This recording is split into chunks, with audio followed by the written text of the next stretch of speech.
Oh, what do we like to be beside the seaside? Part 2. Letting the mind wander. Fallen G. Joe is still furiously pedaling along with the recorded sound of crashing wave powering out from the speakers behind her. What if the laboratory study turned out to show a real effect on mood and the desire to keep cycling?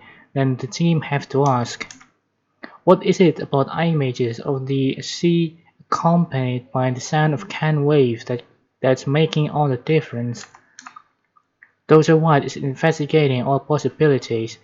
Is it the pictures of the sea, the waves moving, the beach environment? Is it the sounds, the beautiful crashing waves, the seagulls and so on?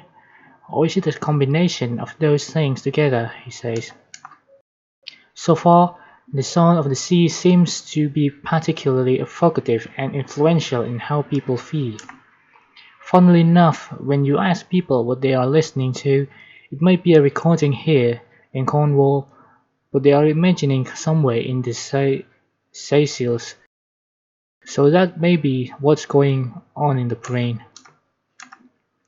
You see and hear one thing, but you are perhaps imagining other things. The notion of the seaside environments allowing people's minds to wander seems to be supported by an early unpublished result from a brain imaging study. What we are finding, if anything, is a lot less activity in the brain when the sea is being shown compared to the green spices, says Dr. White, which tell us that it is possibly less stressful and more familiar to the core human being.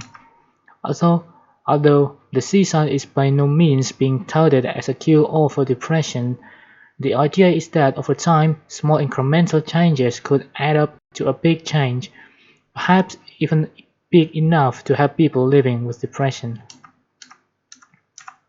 However, Dr. Mike Marriott, a clinical psychologist at Nottinghamshire Healthcare NHS, Trust urges caution before drawing conclusions about treating complex conditions like depression. Anything that can help to give people with depression a different experience by lifting their mood temporarily might well aid them in overcoming their difficulties, he says.